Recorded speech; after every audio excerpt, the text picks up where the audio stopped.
Hello दोस्तों, good morning to all. आप सभी का स्वागत है हमारे अपने यूट्यूब चैनल पे जिसका नाम है इम्परफेक्ट बैंकर। एंड आज की इस वीडियो में हम देखने वाले आरआरबी पीओ मेंस में एक अनदर सरप्राइज है हम हमारे लिए। पहले क्या था? पहले एग्जाम का पैटर्न चेंज हुआ था। एग्जाम का पैटर्न चेंज होने की वजह से बच्चों का पहले बच्चे क्या करते थे कि मैक्सिमम रीजनिंग अटेम्प्ट करना, जो भी आता है वो क्वांट अटेम्प्ट करना, फिर कम कम टाइम देके हमारा जीए और कंप्यूटर को फोकस करना, इंग्लिश को एंड में करना। स्ट्रेटजीज अलग होती थी। अब क्या है, आपके पास 30 मिनट से इंग्लिश रीजनिंग एंड क्वांट के लिए, एंड 15 मिनट से कंप्यूटर एंड जीए के लिए। तो सेक्शनल टाइमिंग कर दिया है, तो आपको उस हिसाब से प्रिपरेशन करना पड़ेगा। अब नेक्स्ट क्या चेंज किया है, आरआरबी ने कंडक्ट किया है दो शिफ्ट में एग्जाम। दो शिफ्ट में एग्जाम कंडक्ट किया है। अब देखो, पहली शिफ्ट कब होने वाली है? 8 बजे रिपोर्टिंग बोला है। 9 से 5 मिनट पहले वो हैंड रिटन डिक्लेरेशन का आएगा। हैंड रिटन डिक्लेरेशन के बाद 9 बजे एग्जाम स्टार्ट होगा, 11 बजे खत्म होगा। दूसरा रिपोर्टिंग टाइमिंग आया है 12:30 को। 12:30 को रिपोर्टिंग टाइमिंग है, यानी कि 1:30 बजे, और 1:30 बजे स्टार्ट हो जाएगा, 3:30 को खत्म हो जाएगा। 1:30 बजे से 5 मिनट पहले वो हैंड रिटन डिक्लेरेशन का आएगा। वो करने के बाद आपका पेपर स्टार्ट हो जाएगा। अब देखो यहाँ डिफरेंट क्या है, क्या है कि यहाँ भी ऐसा हो सकता है, हो सकता है नहीं, होगा ही ऐसा मुझे लगता है। जहां एक से ज्यादा शिफ्ट होती है वहां रोल करता है, यानी कि नॉर्मलाइजेशन बहुत ज्यादा अपना रोल प्ले करता है। अब नॉर्मलाइजेशन किस तरीके से कर रहे हैं, ये आईबीपीएस ने प्लीज बताना चाहिए, क्योंकि वो समझ ही नहीं आ रहा है। आरआरबी पीओ का प्री का भी रिजल्ट जो है वो कंप्लीट अनएक्सपेक्टेड है, बहुत अनएक्सपेक्टेड है। बहुत से बच्चे जो पास होते वो फेल हो गए, वो फेल होते वो पास हो गए। और जो फेल होते हैं उन्होंने अगर प्रिपरेशन तभी से स्टार्ट नहीं किया है, उनके लिए तो वो डिफिकल्ट होगा आरआरबी पीओ मेंस निकालना। लेकिन ऐसा हुआ है। अब यहाँ नॉर्मलाइजेशन हो सकता है क्या?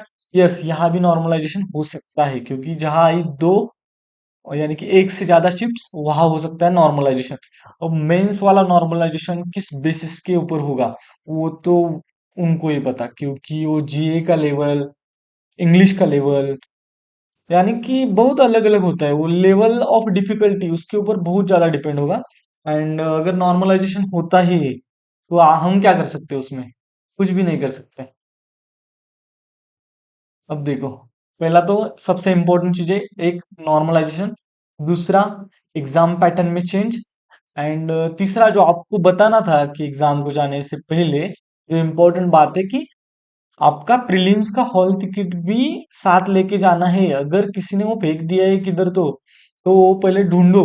प्रीलिम्स का और मेंस का दोनों को हॉल टिकट लगता है मेंस के पेपर में। अगर किसी को पता नहीं है तो ये ध्यान में रखो। और उसके साथ साथ हॉल टिकट अगर नहीं है तो क्या करना पड़ता है, ये किसी को तो पूछो, यानी कि एनओसी करनी पड़ती है मुझे लगता है, पुलिस स्टेशन से कुछ तो। वो पूछो, अगर आपके पास नहीं है तो वो करके लो। मैंने देखा है बहुत से बच्चे कभी कभी फाड़ देते हैं प्रीलिम्स एग्जाम पेपर होने के बाद। और जिसने 35 अटेम्प्ट किया है कर्नाटका से, और अगर उसने फाड़ दिया है और 38 का कट ऑफ लगा है और वो नॉर्मलाइजेशन की वजह से पास हुआ है, उसको तो अब समझ में आएगा ना कि मेरा हॉल टिकट तो चाहिए था, क्योंकि उसके ऊपर वेरीफाई ऐसा लिखा होता है ना।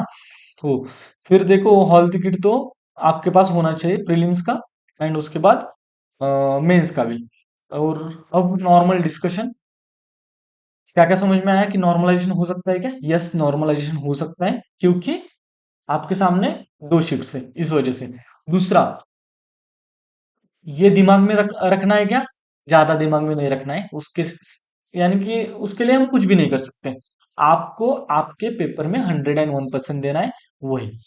एंड उसके बाद तीसरा आपके पास है 8 to 9 डेज, यानी कि 8 डेज। आज 28 को आपका पढ़ाई खत्म, 29 को आपका पेपर। तो 8 दिन में ऐसा होगा आपके साथ कि आपको लगेगा आपका प्रिपरेशन कुछ भी नहीं हुआ है। जीए में इतना कर रहा हूँ लेकिन मेरे दिमाग से जा रहा है, नहीं हो रहा है। ऐसा सबके साथ होता है, सबके साथ होता है। ऐसा लगता है कि अब कैसे करूंगा, इतना 5 मंथ का मैंने, मैं 8 दिन में कैसे करूंगा, ये नहीं होगा, ऐसा वैसा। जो भी लगने दो, आपको मैं बताता हूँ कि ये सबके साथ होता है। तो ज्यादा टेंशन नहीं लेना है, जो सबके साथ होता है इट्स ओके। उसको अगर आपने ऐसे ध्यान में लिया कि ये बाकी लोग परेशान है। अब देखो, मैं कंपटीशन को बीट करने के लिए क्या करता था, मैं खुद को ऐसा स्ट्रांग फील करवाता कि बाकी लोग, जो भी स्टूडेंट है, वो ऐसा सोच रहे हैं कि अब कैसे होगा, ये नॉर्मलाइजेशन भी हो सकता है, ये भी हो सकता है, पेपर का पैटर्न चेंज हो गया, अब क्या होगा। मैं सोचता था कि मुझे इस टाइम में थोड़ा ज्यादा फोकस रहना है। जिस टाइम बाकी बच्चे दिमाग से दिमाग में बहुत बाकी बच्चों के दिमाग में बहुत ज्यादा चीजें चल रही ना, उस टाइम हम अगर स्टेबल रहे तो हमारे चांसेस वहां बढ़ जाते हैं। वो पैनिक हो रहे हैं, हमें पैनिक नहीं होना है। अभी सिचुएशन में कंपटीशन के से आगे बढ़ सकते हैं, ऐसे मेंटली भी। और मेंटली आगे बढ़ना ही इंपॉर्टेंट है। आप सिर्फ अपना अपना प्रिपरेशन करते रहिए, बाकी कुछ भी इंपॉर्टेंट नहीं है। जीए का प्रिपरेशन करते रहिए, तो यानी कि ऐसा मत सोचो कि जीए मुझे नहीं आ रहा है, मुझे दिमाग में नहीं नहीं बैठ रहा है, कंप्यूटर मुझे नहीं आ रहा है, वो क्वेश्चन के आंसर दिमाग में बैठते at the time of exam आपको याद भी आते हैं। ऐसा कुछ नहीं है कि भूल जाते हो। जितना प्रिपरेशन किया है आपको उसका फल मिलेगा। जितना प्रिपरेशन किया है उसका ही फल मिलेगा। अगर प्रिपरेशन अच्छा किया है, बहुत दिनों से किया है, बहुत ज्यादा मेहनत की है, तो बहुत अच्छा रिजल्ट आएगा। लेकिन अगर अभी अभी स्टार्ट किया है तो उसका भी फल मिलेगा। फल तो सबका मिलता है। तो आई होप कि आपको ये वाला समझ में आया होगा। And again all the best to all. Normalisation हो सकता है। एग्जाम का पैटर्न तो आपको पता है, 30 30 30 minutes quant, reasoning and English. उसके बाद GA and computer 15 and 15 minutes. Quant and reasoning 50 50 marks. English 40 marks. English को ऑब्लिक क्या है, हिंदी ले सकते हो अगर आपका इंग्लिश इतना अच्छा नहीं है। एंड उसके बाद computer 20 marks. GA 40 marks. I hope कि इस वीडियो से आपको ये समझ में आया होगा कि स्ट्रेस नहीं लेना है, पैनिक नहीं होना है, सब कुछ हो जाएगा अच्छे से। Don't worry. एंड बाकी टेंशन ले रहे हैं ऐसा सोचो, हमें नहीं लेना है। एक स्टेप आगे बच्चों से। And thank you so much for watching. And अगर आप इस वीडियो पे नए हो तो please like share and subscribe. Thank you so much.